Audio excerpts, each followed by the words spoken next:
The first lesson is both a meet and greet as well as a fact-finding mission, where both you and your child can get acquainted with your new tutor, whilst they can assess how to get the best from your child's abilities. They'll have a chat with you about what goals you'd like them to work towards achieving, and ask you about your child's strengths and weaknesses to draw a clearer picture about their strongest styles of learning.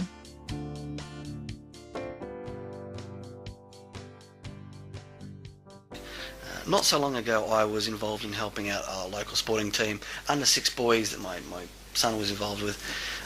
I remember helping out. There was this one particular boy who couldn't seem to throw the ball as far as what the other boys could, and he looked very awkward trying to do so. He was a skinny, quiet kid, the kind of kid who would easily blur into the background that you wouldn't have otherwise noticed. Thinking that I could make a difference, of course, I thought I'd try and help him get his skills up to speed. But no matter what I try, this boy just seemed very uncoordinated.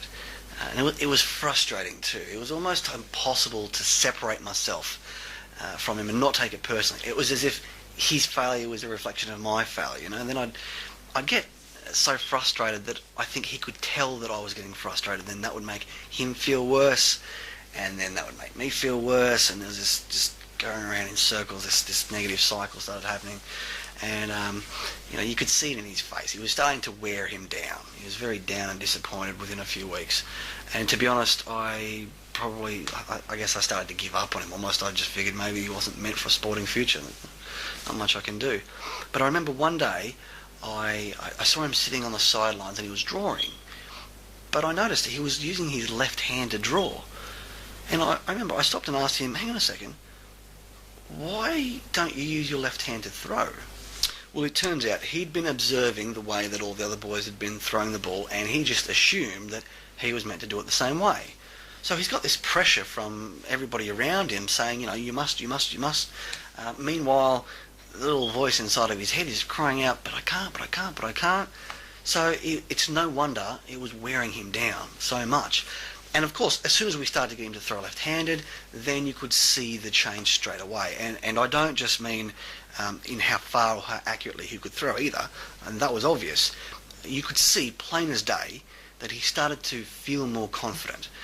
You could start to see him feel more engaged in the game, interacting more with the other kids, showing more initiative. He really started to come out of his shell, which is the whole point, isn't it? Because throwing a ball will only get you so far in life, but it's your beliefs about your own abilities, especially at a young age. That's what makes the most difference, isn't it? And as I found out by talking to Mum and Dad later on, he was about to quit that week. He'd had enough. And his mum and dad had had enough of trying to keep pushing him each week, only to see him come home teary-eyed. It was very disheartening. His parents didn't want him to give up either, but they could see how much it was wearing him down, and they didn't know what to do. So you can imagine the difference that it made, not just to the boy too, but to his parents as well. And I heard that kid later went on to win all sorts of awards, and he even went on to captain the team later on down the track. So look, even though this is, it was a great story and it worked out well in the end, but it leaves us with a very powerful message, doesn't it? Because how many kids at school don't learn best in the way that they're being taught, and as a result, they start to form these beliefs that they just can't do it. It's too hard, and that's a huge weight on a young learner's shoulders. It just wears them into the ground, and it causes all sorts of frustrations and helplessness for parents too, who just they see this happening and they don't know what they can do to make a difference. It really is fascinating when you realise just how differently we all learn. I saw a friend the other day. She's a school teacher at home working on the computer preparing lesson plans, and she's got a CD player blaring in the background playing, I think it was Pink, and I'm thinking, how can you concentrate now with music playing in the background? She says she concentrates best when listening to music. I need absolute silence to be able to concentrate, otherwise I can't hear myself think. Couldn't stand that. I had an ex who had to listen to talkback radio in the background while she was falling asleep.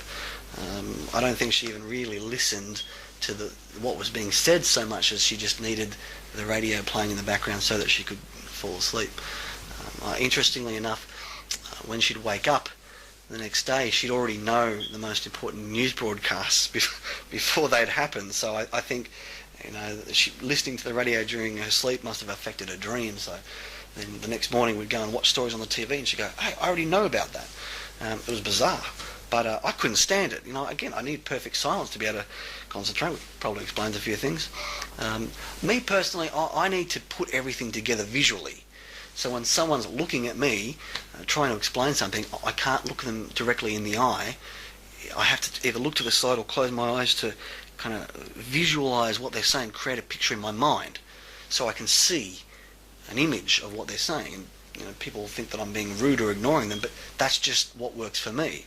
I was trying to explain the concept to a colleague the other day by drawing a diagram of it on the board, because that's how I learn best, visually. Meanwhile, she's sitting there, head down, doodling a picture on a piece of paper, leaves me thinking she's not paying attention. But she explained that, no, she actually learns best by listening, and learns best when she's got something working in her hand. And that's very common. Look, it's weird sometimes, but we all have our little individual quirks, I guess, that helps our mind just take it all in deeper. And what's most interesting is in helping people to realise that, look, as long as you're learning, however you do that best, then that's the right way for you, and that's okay. When you look at what goes on in a classroom, at school, teachers basically have to teach to the, I guess what you call the middle of this sort of bell curve. Like a one-size-fits-all approach based on the average. From memory, the average dress size for Australian women, I read, was size 14 to 16, and the average shoe size was, I think, a size 9. So imagine that when you went to the store, there was just the one size and style, just the average, and that was it. It might be alright if you are the average size, but the further you fall away from the centre of that bell curve, the more uncomfortable you're going to feel stuck in a size that's either too big for you or too small for you. It's not going to feel right. Well, we just expect that when we go shopping, we get a choice of styles and sizes that feels comfortable for us. And not just when it comes to clothes either, but for lots of things. For obvious economic reasons, of course, the school system just has to lump everybody together, from all different learning styles, and say, here you go, one size, fit this, or tough luck. One teacher, one lesson, one learning style, one size, and if that size doesn't fit your child, you can see it. When they can't make sense of it, you can see how uncomfortable they feel, stuck in a size that doesn't fit. But it doesn't have to be that way. And that's why the first thing that we aim to do is to find out, how does your child learn best? There's a few different assessment tools that we have that we can find out what a person's strongest learning styles are. The best one would probably be Howard Gardner's theory of multiple intelligences. Now, anybody who's done a teaching degree over the last 30 years would know about this guy. Howard Gardner, very well respected professor of psychology at Harvard University.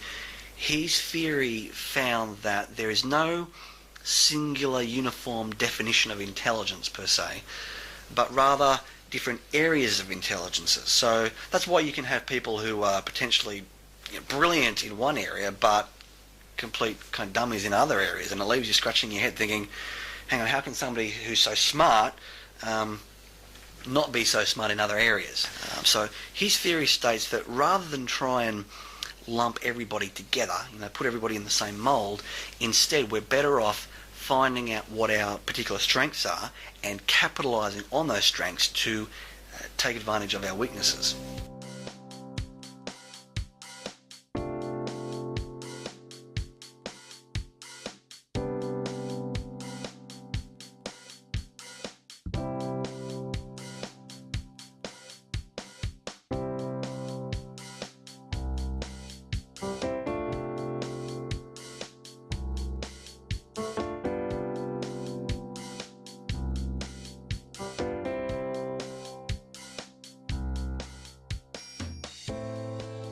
When we start to look at some of the most brilliant minds throughout history, a lot of them turn out to have dyslexia, ADD, ADHD, Asperger's, autism spectrum.